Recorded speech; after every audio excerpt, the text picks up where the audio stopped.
Okay, got it.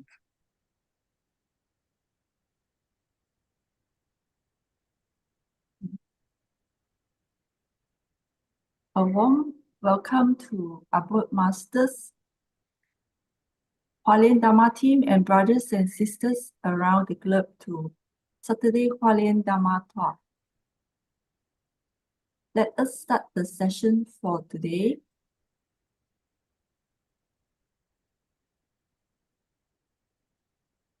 Today, I would like to share a short accepted Master Cheng Yan's speech, Caring for the World and Promoting Good Dharma. If everybody takes one small step, when 1,000 people come together, they make steps. Together, there is collective strength. Seeing city volunteers showing care for the world, their actions bear witness to the now. If everyone speaks more kind words and resolve even a bit of resentment, this will bring more harmony and auspiciousness to our world.感恩to Master Su Ching. Now let us send our sincere prayers into the 10 directions. May the Sahara land be free from disaster and peace prevails in the world. Let us sing the prayer song with sincere piousness.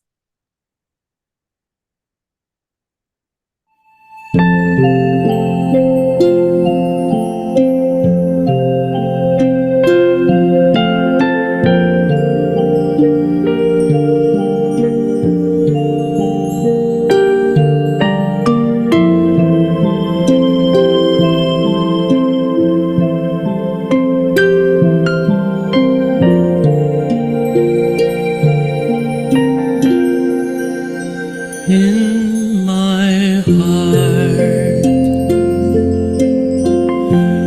I feel deep gratefulness. All my heart is filled with sincere prayer.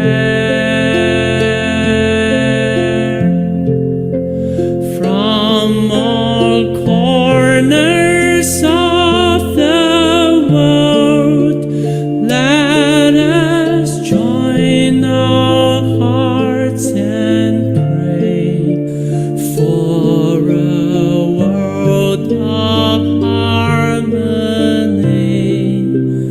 and peace. In my heart, I feel deep gratefulness. May all the Buddhas hear my prayer. All united with one heart, let us end our hate with love. May there be no suffering hereafter.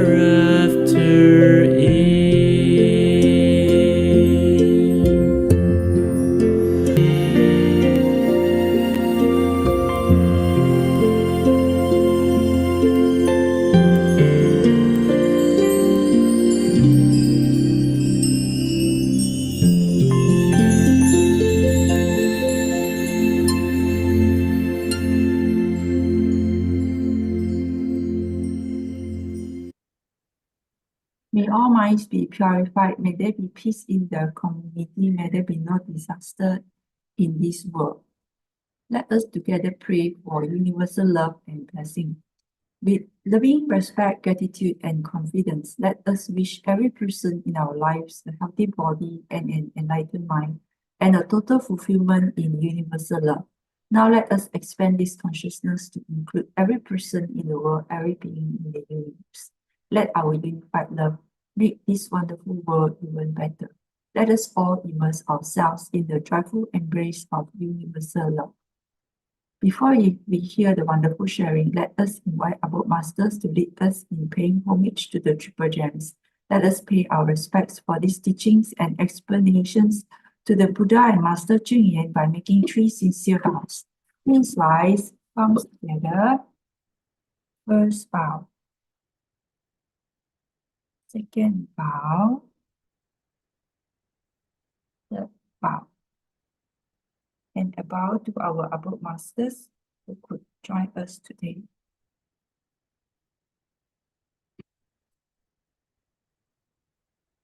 Okay, today we have Brother Moti Yadav who will be sharing with us Journey in Tzu Chi.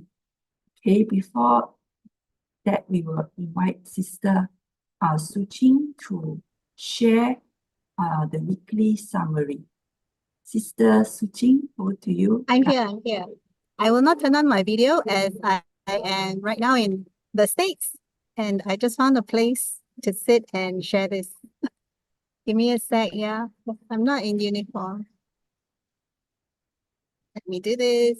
Okay, so last week we had Prabha, and Prabha was sharing part 2 of Tzu Chi's path in the history of Buddhism.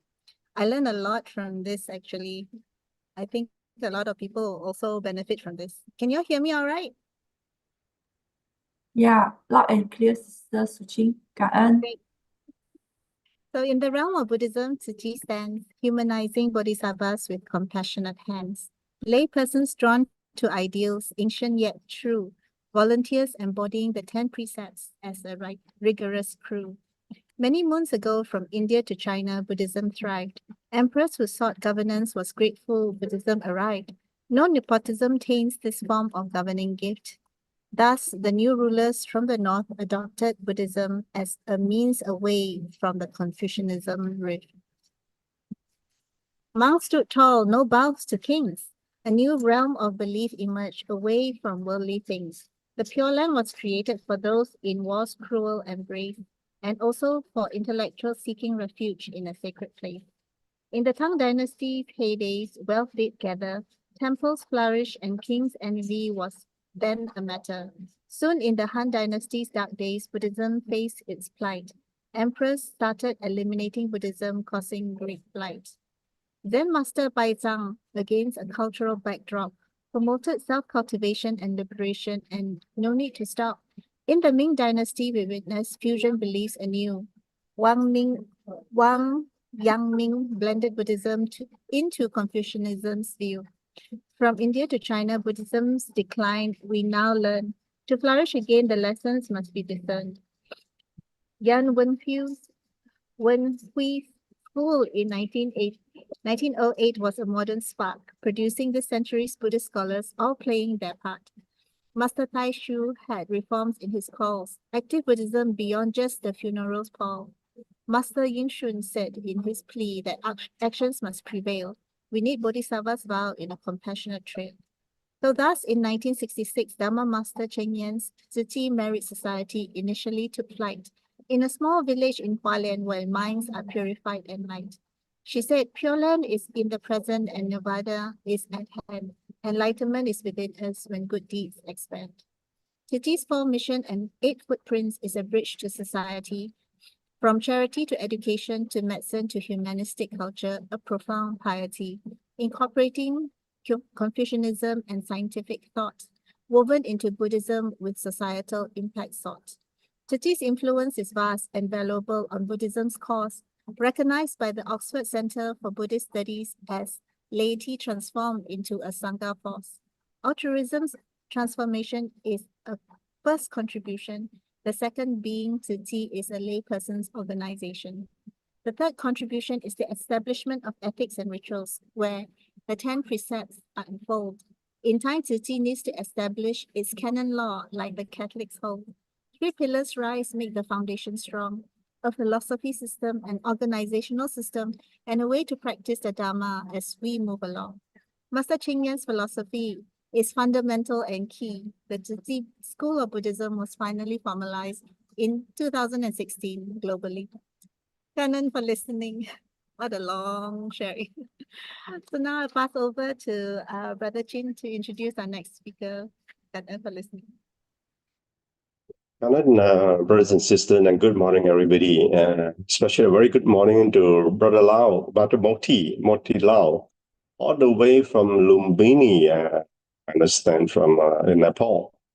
Brother Moti, what time is it now, Brother Moti, over there? What time do you have there right now? So he's the principal of the Lumbini Gyan Prabha Basic School, and he's going to share with us until 8 o'clock for an hour about uh,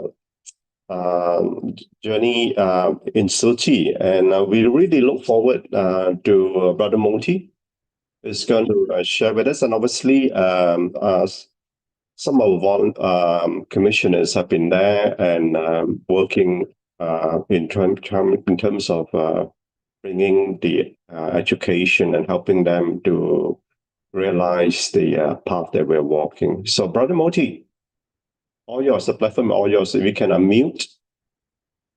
What time is it there now, Brother Moti? Yes, it is 4:45, 4:45. All right.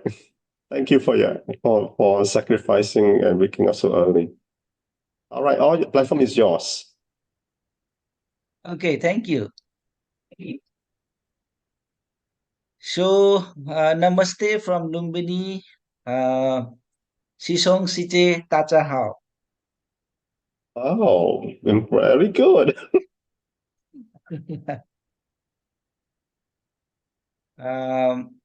Yeah, it's very pleasing moment for me to see everyone here. My journey in Tzu Chi is, even it's very short period. I joined Tzu Chi Teachers Association in last July, and then in August we visited Hualien with Teacher Association team, principals of Lumbini, and some volunteers. So it was very touching moment for me and our friends also, looking after the Tzu Chi's hospital, recycling center, schools, university. So all the activities and brothers and sisters, they are doing very wonderful job for the world. So I was blessed meeting our master, Sangran. So then next time I got a chance again to visit Hualien in the October. So since October 16 to November 10, I think, yeah, November 10, I was again in Hualien around 3 weeks. And that was also a wonderful experience. And at the end of my staying in Hualien, I share my experiences with Sangran and other brother and sister. Then one sister requested me, why not you can join our this Dhamma program. So yeah, I was waiting for the date. It's it's busy every Saturday all the month. At the beginning, she suggested me in December, but that time I think there was a huge health camp, and I say no, sister, I cannot join this. Then this date, January 20, we got the chance. So thank you so much for giving me this platform to share my experiences. So I go through with my slide. Okay. Yes, please. You put up your slides.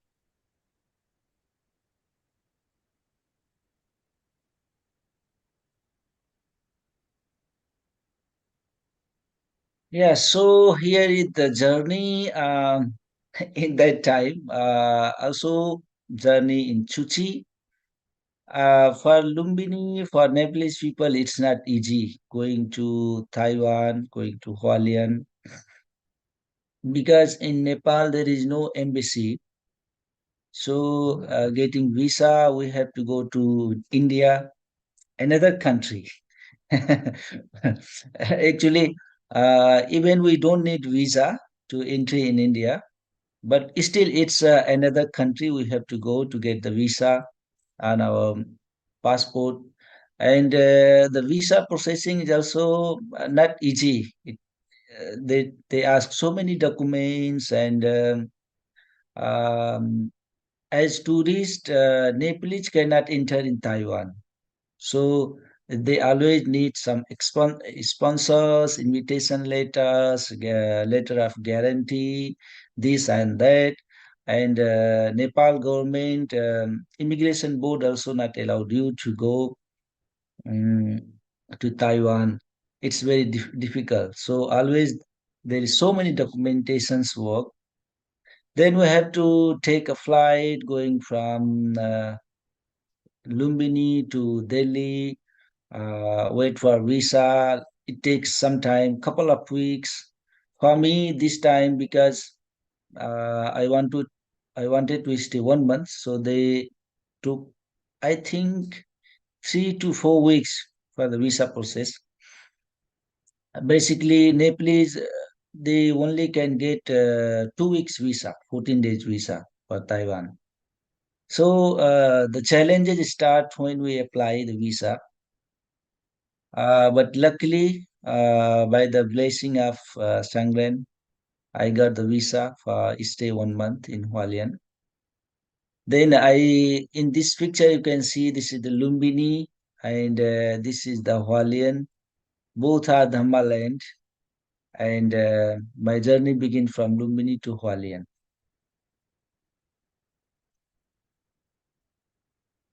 And when I was in Nepal, brothers are discussing, oh, wow, you are coming here, but very difficult to communicate. Not everybody speak English in abroad, while in abroad, so you have to learn Mandarin. Then they found a teacher for me, a Mandarin teacher, and she was teaching me. And the first thing it was the difficulty for me to pronunciation, because there are four labels of pronunciation. So there is low tone, high tone, middle, flat, like this. So I was practicing with teachers, but the aim is only to communicate with the master, because other brother and sister they speak, yeah, they can understand, we can communicate, but master not at all. So a disciple wants to communicate with his master. This is the main aim to learn the Mandarin.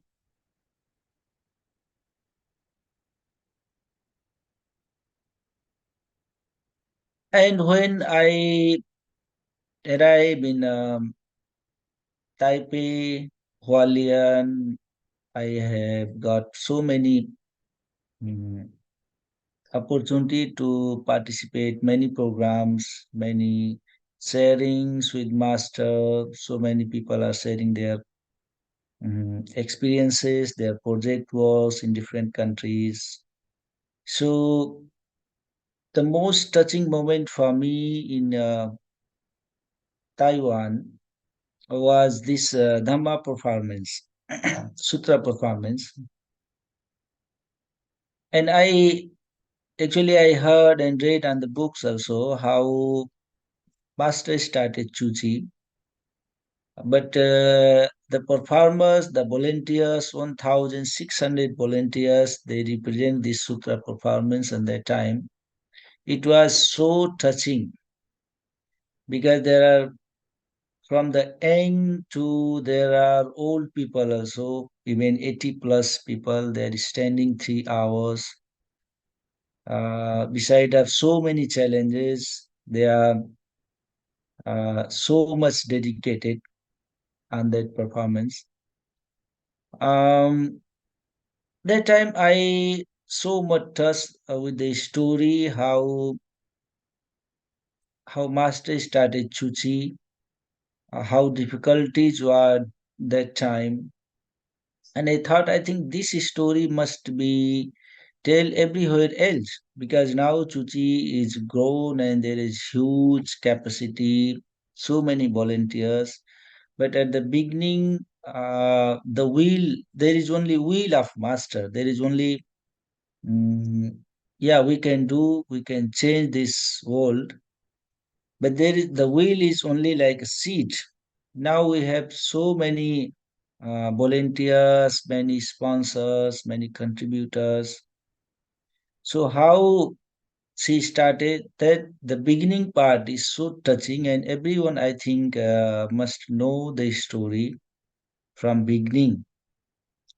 So I thinking we can make some small booklet or some small presentation slides how we can represent this story. And the performance was connected with the Lotus Sutra, how Buddha propagate his Lotus Sutra in Rajagriha and his birth. So stories very much designed with the life of Buddha and also the journey of Su Chi. So I was very much touched with this story. This was first time. So I take two shows, the same performance. So this was my experience looking at the sutra.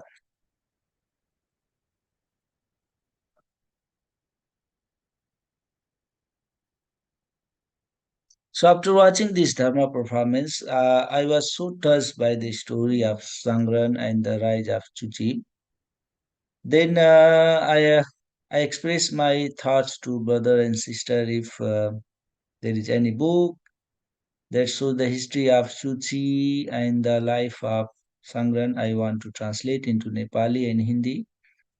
It is essential to let people know how that the inspiring story in Nepal and India also because many people now know Chuchi is a very, very big, very rich INGO who has a lot of money. They want to do this thing, that thing, charity, education, health.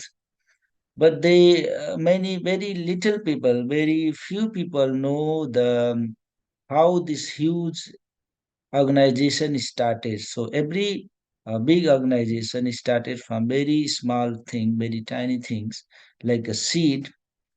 So I think every human being has this seed. How can they make their own society, their own community develop?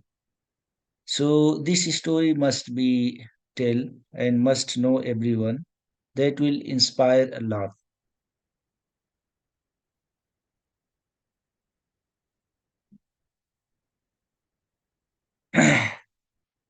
And that time I also share and my the thoughts come in my mind. Fortunately, I have met many spiritual leaders and I have inspired by all of them, their contributions for all.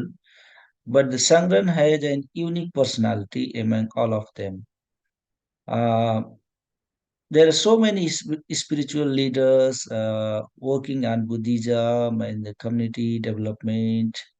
So many people. I personally met many of them. But our master has different kind of personality. She has all everything whole because many people they focus on Buddhism development and they never thought about the community, social or another problem of the human being. Some spiritual leaders they focus on the social development, social services, but they never talk about the dharma, they never talk about the Buddhism development. So I compare with others. Either there is no compare compare. Everyone has their own specialty. But my mind, the things come in my mind. Sangran had different kind of personality. She has the solution of every problem of human being. Either it's education, either it is poverty, or medical, charity. So the Sangran has a whole package. The old need the solution for every problem.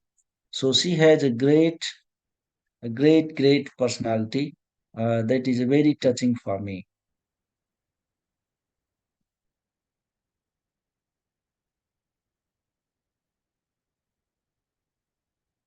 Yeah, many many spiritual leaders they spread their compassion differently. They choose one or two areas and limit it, but Sangren is doing limitlessly. So Sangren has solution of every single problem of human being. That's I told.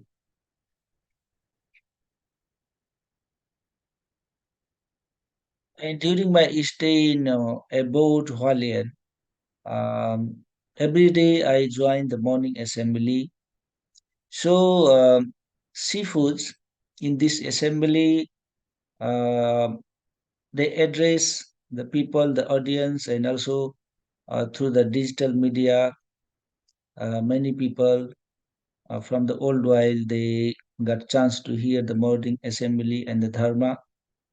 But the seafoods they connect dharma talk with the real world. So not only the talk of 2005 years ago, the Buddha taught his disciple in that time. So 2500 years, the situation, the environment is different. So the dharma is also different. The way of different how to express the dharma talk, how people will understand it. But now the world is different. So the seafoods very nicely they connect the dharma with the real world. So on the basis of the because the Thai TVs is presenting everyday activities and the old how what's happening in the world. So they connect everything with the dharma. So that was very like a new thing for me also. Every day, every seafood they do the same way. Uh, I have been seeing many seafoods in Nepal, monks and nuns. They also present the dharma talk, but sometimes they only limited with the textbooks of the dharma, like 2,500 years Buddha taught like this, that is stories. That was also okay, the wonderful, but the real world is missing. So here I have learned how to connect the dharma with the real world, and then the people will understand the dharma working like this. So this is very wonderful experience for me every day, a morning assembly.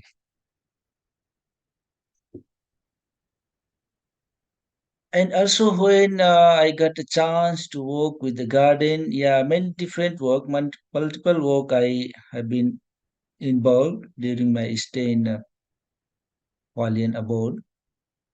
So plucking the flowers everywhere, I think all over the world people are plucking the flowers for different purpose. Some for the worship, some for the decoration, some for many different kind of work.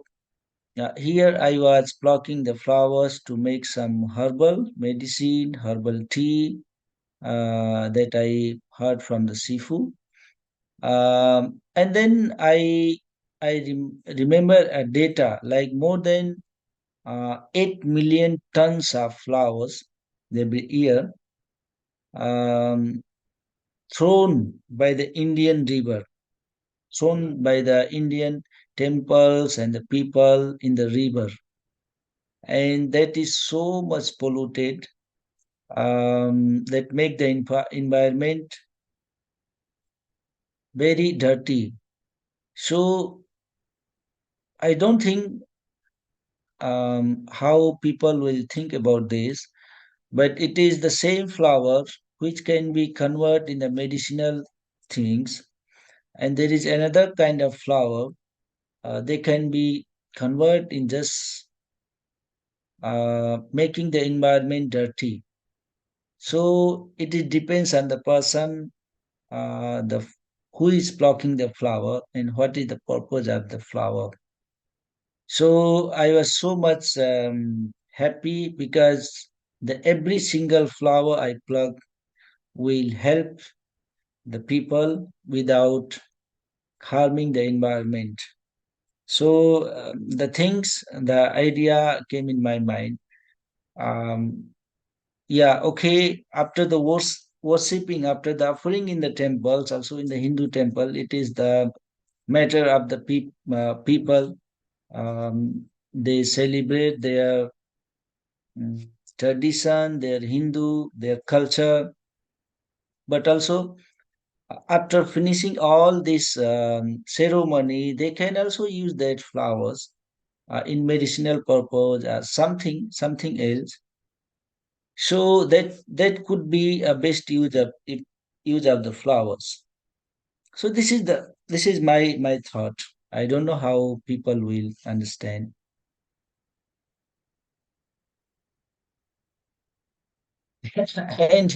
And this is a funny thing happened with me. I was so much busy plucking the flower, but underneath, um, there are different kind of herbal, and they have a very sticky fruits on that.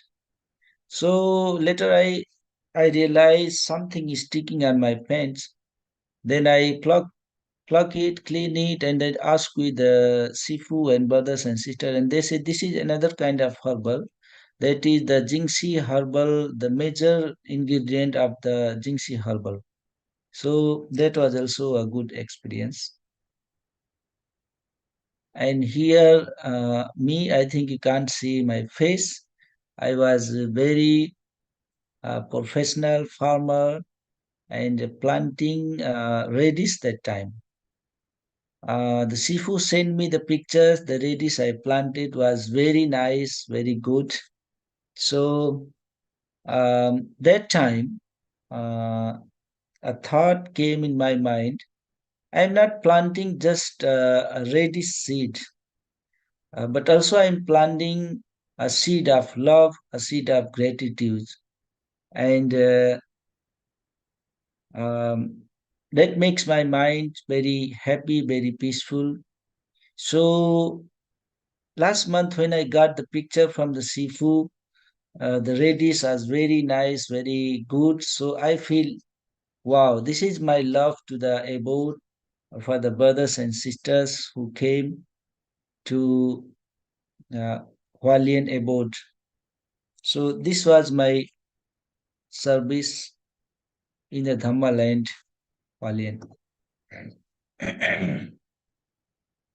And everything I do in Hualien, in abode, I connect with the Dharma.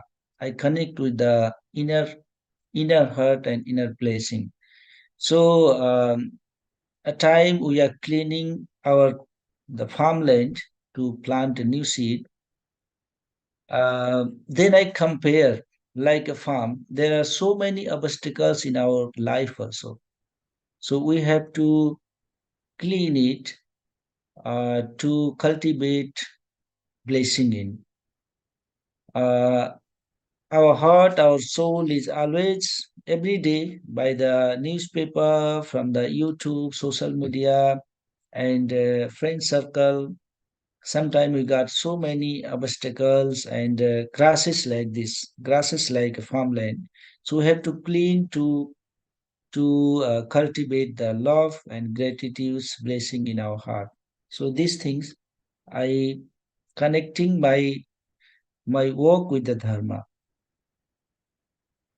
And first time I I use this machine to plow this field. So same way, I always think with the Dharma, always think with the relate these things, the work, daily work with the teaching of Buddha. So before planting vegetables, we have to soften the soil. Similarly, we have to also soften our heart and soften our mind when dealing with the other people. So if our voice is soft, if our work is soft, then people can communicate with us very easily, and we can work very well with them.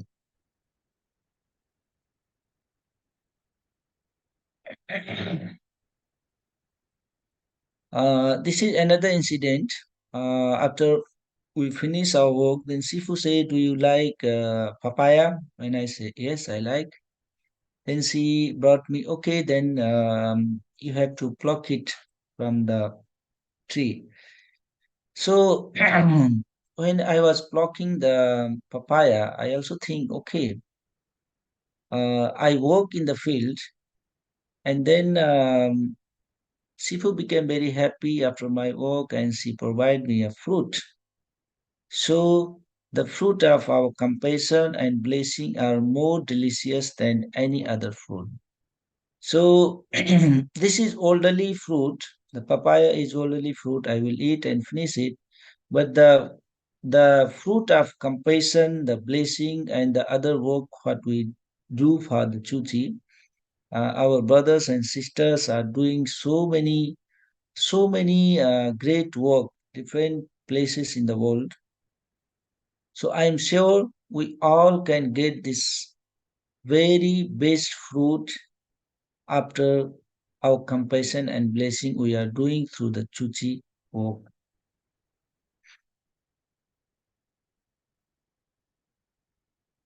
And actually, this is the main ingredients for Jingxi herb. So we all volunteers in that time. We were cleaning the farm for this herb. I forgot this name. Mm, but this is very useful.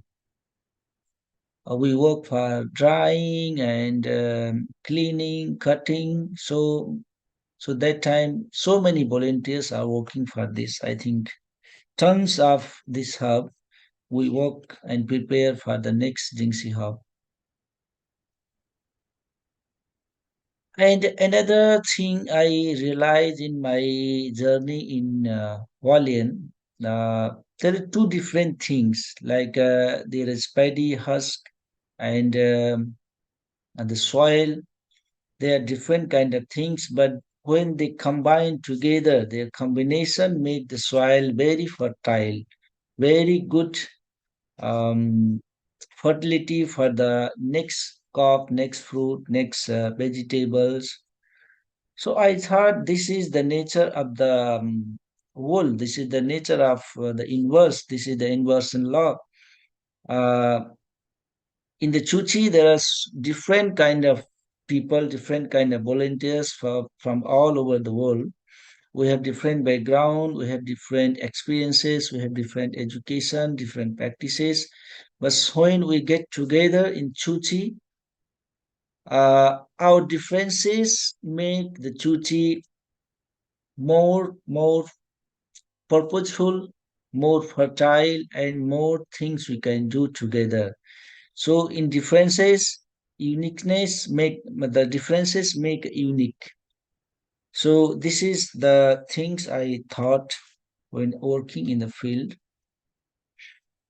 And this is the herb, the primary process of this Jingxi herbal. We were doing together, so many volunteers. And I also got a chance to learn environmental friendly life. People from children to the old people, they are working different kind of recycling center. So we are thinking in Lumbini also one day we will able to make recycling center, and we can protect Lumbini and Nepal being polluted. Still in Lumbini village side, we can't see this kind of garbages, but the growing city places like towns are getting polluted day by day. So we have to do something to protect from this pollution. And I was also got chance to experience the kitchen work, how to cook, how seafoods are cooking for thousands of people every day, every morning, lunch, dinner, and breakfast. So these are the some very big equipment in the kitchen I was experiencing. And cooking vegetables. Yeah, Sifu gave me a chance to cook a Nepali vegetable. So that day, I prepared Nepali vegetable cabbage for all volunteers and Sifus.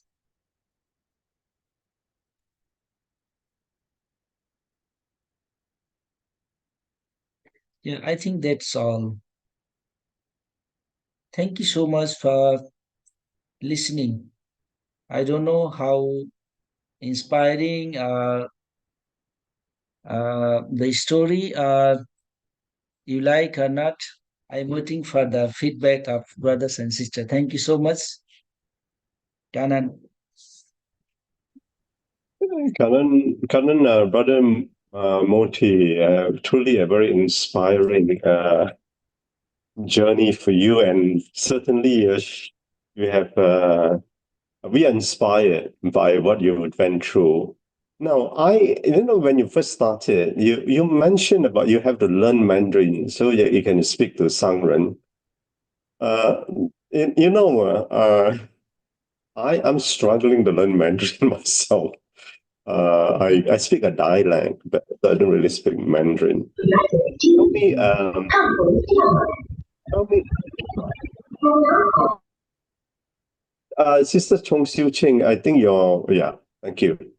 So, Moti, tell me, when you did that, what went through your mind when you have to learn the Mandarin because you want to communicate with Sangren? What is the feeling that you have within you to learn? And Mandarin is not an easy language to learn as I'm struggling. Yeah, so yeah, I told you it's very difficult for me at the beginning the pronunciation because teacher wanted to pronounce me something, but the slight differently the meaning is changed. So the low tone Absolutely. and the flat tone, high tone. So yeah, different kind of tones for me. It's at the beginning it takes a weeks, I think more than a weeks to be familiar with the pronunciation. And then we started some basic sentences, words. Um, and the meaning, word meaning of the daily things. Uh, and then the time came back to Nepal. So I couldn't manage to learn enough things. But I promised my teacher also, and she was also thinking if you want, I can take online class for you, so you can continue your learning. But since I came back in Nepal, there was so many work, and then I couldn't manage time, and the time differences. It is like 2 hours, 25 minutes time difference. Mhm. Yeah. So Hualien Taipei time is earlier than 2.5 hours. So these differences also cannot manage sometimes. So Yeah. learning Mandarin was good. If I continue again, it will be easy for me to catch up. Thank you. Brother Moti, I mean, Lumbini has a very great significance for all of us who travel on the Buddhist path. That's where the seed first sprout in this period of time, in this particular period of time that we are in, where the Buddha actually came to the world. I have been to Lumbini twice. The first time was maybe about 15 years ago, for the first time I went there. And the second time I've been there, obviously I could see, but because of the popularity, when I first went there to Lumbini, there were no fences. There Yeah, were no, I could just walk in just through the front gate. It was about 3, 4 a.m. in the morning. I did my sitting there in front of the building. But obviously, to be able to really have you on when Sister Su Ching asked me to facilitate, I, wow, what a great affinity to be able to connect through with you in Lumbini. Now, yeah, maybe you can share with us as to what, for you who's been there for, I'm not sure whether you're born in Lumbini, but certainly you've been living there now. Tell me what you can share with us, and given the significance of the place, what is it that holds you when you connect to Hualien? Because you are in a very unique situation because of the significance you are in. And now going to Hualien, where like you come from a place where the seed is it's first sprout, but go to Hualien, that's where the blossom is. You understand what I'm trying to say? Uh, so share with us what goes through your mind, your heart and your mind at that time when you meet Master, and be able to experience the blossom of the birthplace. yeah. Of course, the Lumbini, because where Buddha was born is not like accidentally he was born here because he chose to born. He can choose Hualien also. Buddha can choose to born in Singapore. He can choose Malaysia. He can choose America. But there is a reason behind why Buddha was choose to be born in Lumbini. So and get enlightened in Bodh Gaya. So everything was um, planned and the reason behind. So because this place, how you look after the situation of the Lumbini and Bodh Gaya, so because the people they need the Buddha's teaching. Um, So the value of the teaching of the Buddha is then higher than like Singapore, like Malaysia and Taiwan, America. So very, very poor. You can see the poverty. You can see the uneducated family, a very, very root level family and community, society in Nepal, Lumbini, and India.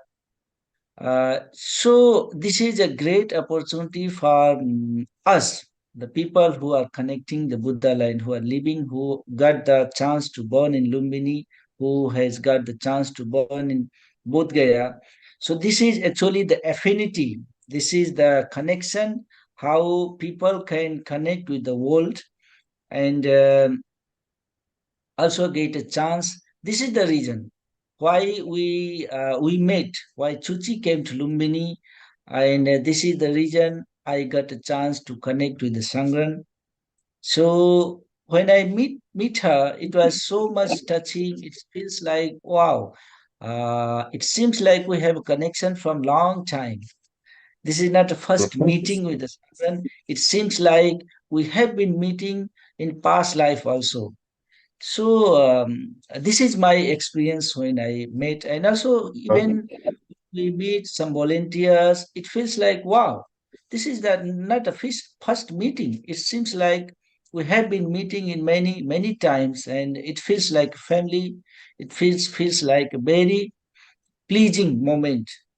So we all has the same path. We are walking together to fulfill the aim of Sangran. So I hope we can do so many things together. Thank you. Oh, wonderful. I have a question that I always wanted to ask about Lumbini, but let me open up to the floor. There's any questions for Brother Moti? Hi. Anyone? Hi, my name is Lei Sim. Hi. Yes, hi, Lucy, Hello, come, please. sister. Yeah, she is the sister. She requested me Hi. to Thank you so much for participate. the invitation. Yeah. Yeah. Hey, Brother Moti, wonderful sharing because I love the way you connect everything that you do with Dharma. I think I miss that part. I always miss that part, When I do, I'm just doing, but I seldom know how Thank to you. connect to the Dharma. It was really wonderful.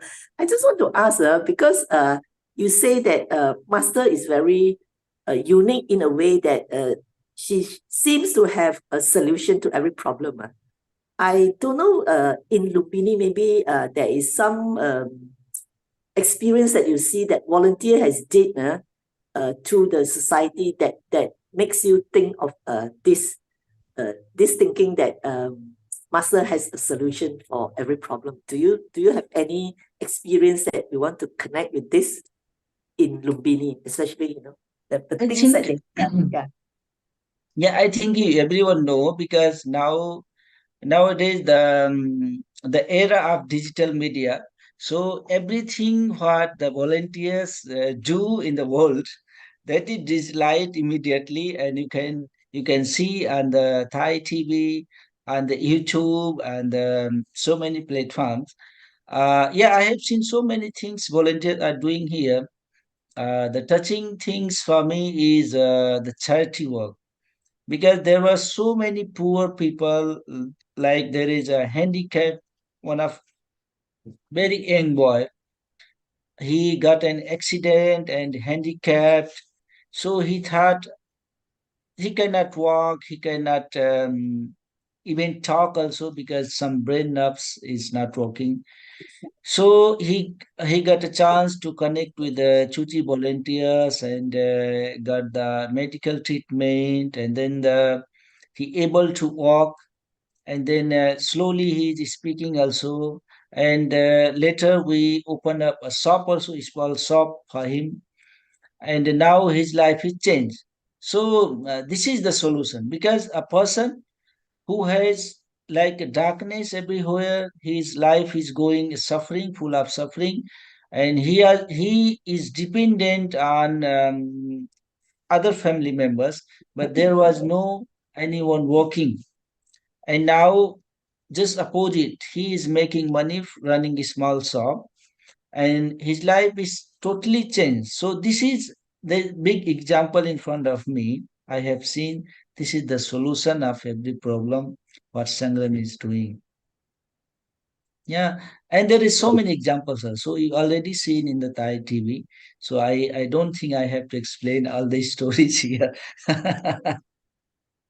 And our brother and sister are working so hard in Lumbini, around the Lumbini. Also, they expanded their projects in Kapilwastu, and Bodhgaya, of course, going very well. So, yeah, let's see. We are working together. We are, I think I am a part of very big family. So we all are big family here. Okay, Thank you. wonderful, brother. Any other questions for Brother Moti before I put in my question? Okay, Hello, right. hello, Yes, Moti. yes. How are you? Hello, Sister Lee. Okay, Namaste. okay. It's very inspiring sharing. I just want to know what you feel, what you learn from the Jingse, Taiwan. Any action plan in your manage your school? Education part. Yeah. Everything will connect to our education part. Yeah, of course. The way the seafood are so much dedicated and their duty in time and with the compassion. So we can these activities from the Jingse is applicable everywhere, not only schools, not only hospital, but also we can use in our family, we can use in our workplace, any kind of work. We can of course use in the school also. So I always think if the teachers of Lumbini schools, all municipality, if they have this kind of dedication and then the school will change just within few days. Yeah. Yeah, yeah. So since the training, the teachers have different kind of thing. They are more energetic and they want to work more. So the hard work you did during the training, yeah, slowly it's working. Thank you so much. Okay, thank you. Any other questions for Moti? Yeah, hello. Hello, namaste. Namaste, brother. How are you? Fine. I'm very good, very good. Very good sharing. Now I'm doing my recycle. Nice to see you and say we'll meet next month, another 2 months. I'll be back on March. See you again. Bye bye. Okay, sister. Bye bye. Any other questions or greeting from Brother Moti? Okay, Brother Moti, you make a very interesting, Brother Su Ching, Sister Su Ching. Brother Moti, you made a very interesting point just now, and it caught on me. You say that the Buddha chose, right, to take birth in Lumbini at a time. Now, my first trip when I was there was something that I discovered. In Lumbini, there is one little, I'm not sure whether it's still there. There was a little bookshop that I went in, and I picked up this book, and it's a very thin book, but it's written by someone from the area who did a lot of research about the birthplace of the Buddha. Mhm. Now, he mentioned that the past Buddha was also born around there and was a different location from Lumbini. It's a bit of a distance. I'm sure you are aware of this, right?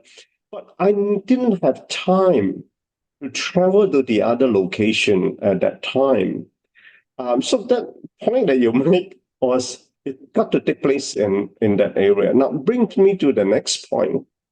And I was told that the next Buddha will be born in that region. I don't know what it's going to be called in the future because it's a long time more. I will always be there in that area. So I would like to hear from you your understanding as to why it's not just Sakyamuni Buddha, but why do the Buddhas choose to born in that area? So I have also not answered because this is the Buddha's choice. Buddha is Buddha. He can born anywhere.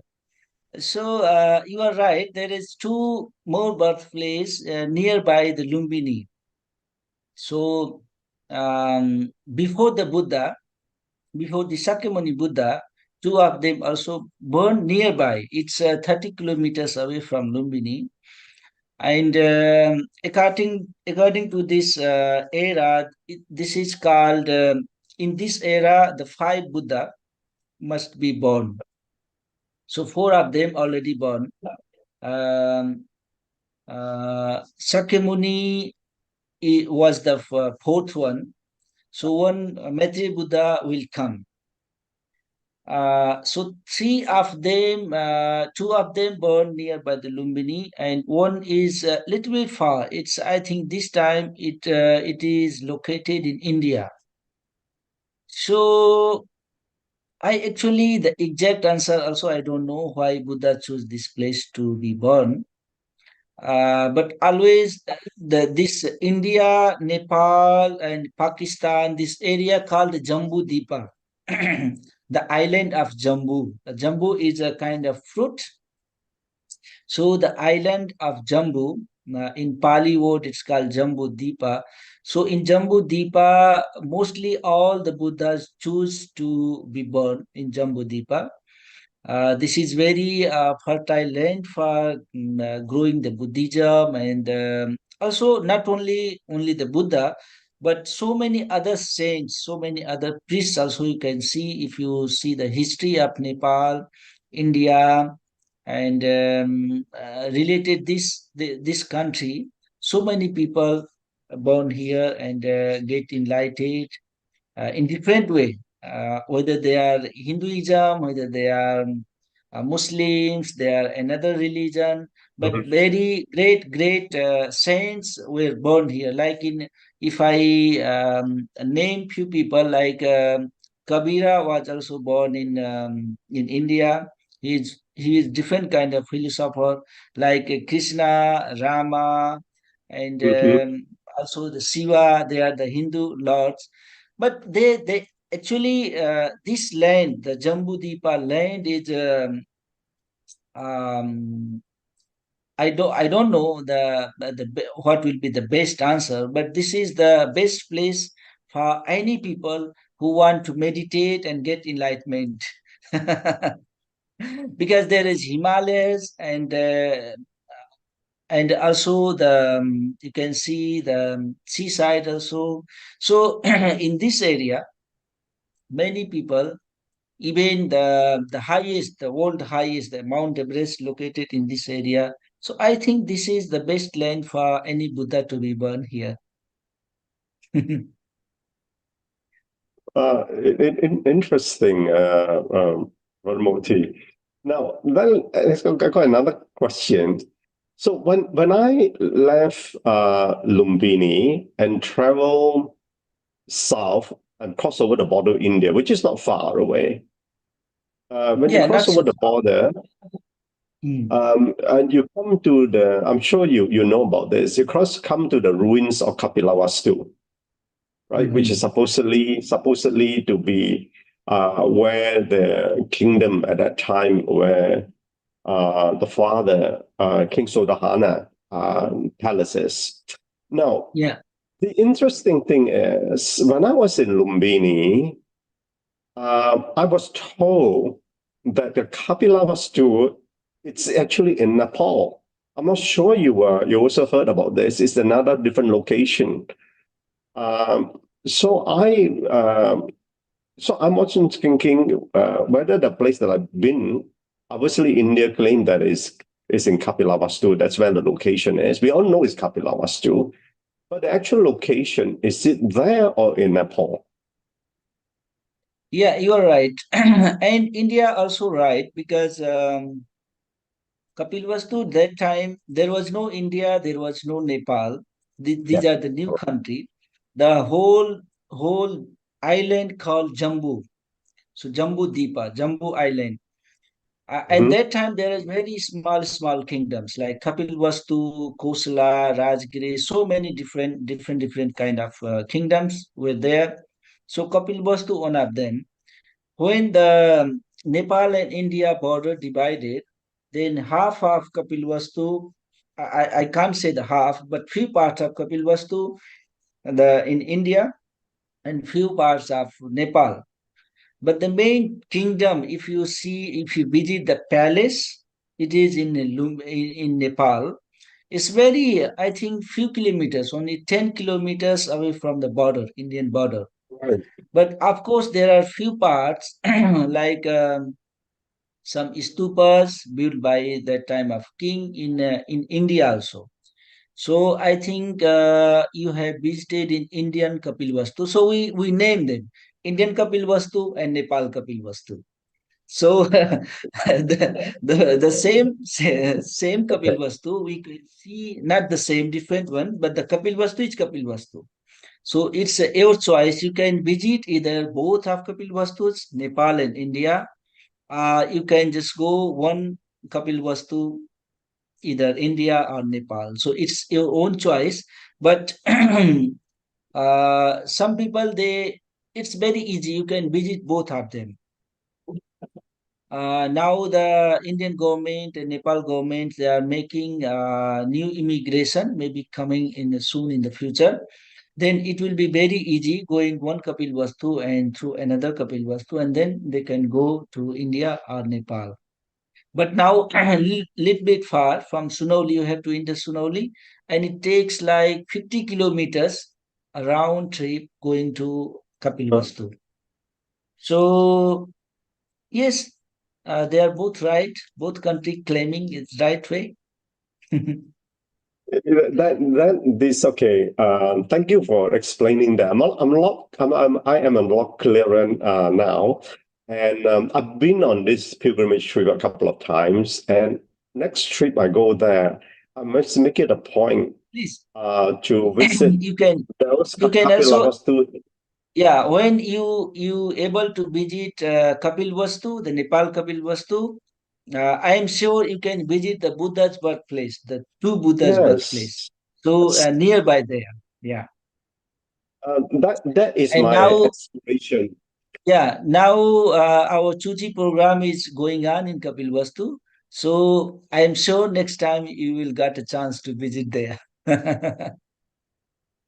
I look forward to that, and you know, interestingly, Moti, not many people know about this. Right? Not Yeah. many people know about the Kapilavastu in Nepal and the other birthplace of the past Buddhas. Yeah, even even many people, they don't know Buddha was born in Nepal. Now later people are knowing slowly, but from the many histories, the books written by many philosophers, many travelers, they only mention India. Buddha was born in India, and so it's okay also. We don't mind, because great thing, Buddha was born somewhere in the world. Whether it's India, whether it's Nepal, Singapore, Malaysia, doesn't matter. The burn it doesn't matter. The main thing, how you practice his teaching. If you are able to learn the Buddha's teaching and you are practicing in your life, that is the most important thing. So thank you Fascinating, so much Brother Moti. for everyone providing me this opportunity to share my experiences, and wish you all the very best.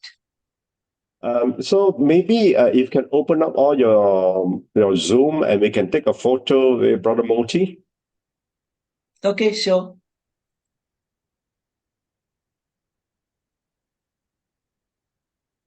Okay, who is going to Thanks take so a much, photo? Mr. Su Brother Chin Ching. and Brother Moti. Yes. Hey, Brother Moti, we look forward to your more sharing from Brother. I trust today is like just barely some. Brother Moti definitely have so much more to offer to us. I'm very excited. Yeah, so good. Sister Thank you so Lisi much. for connecting. Brother. Sister Lily, you're taking a photo?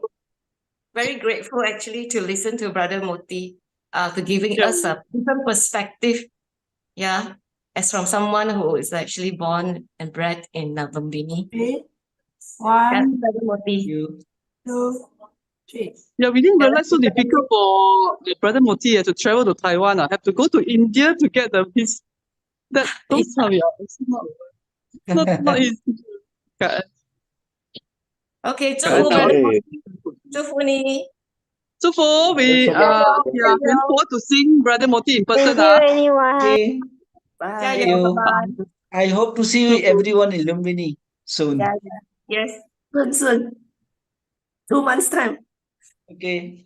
Bye-bye. Okay, so we come to the end. Sister Su Ching, you want to wrap it up? Or Sister Lily? It's okay. It's okay.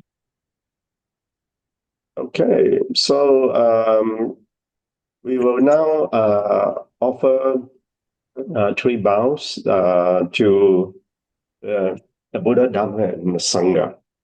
Okay, as we end the session. Mhm. First bow. Second bow. And the third bow.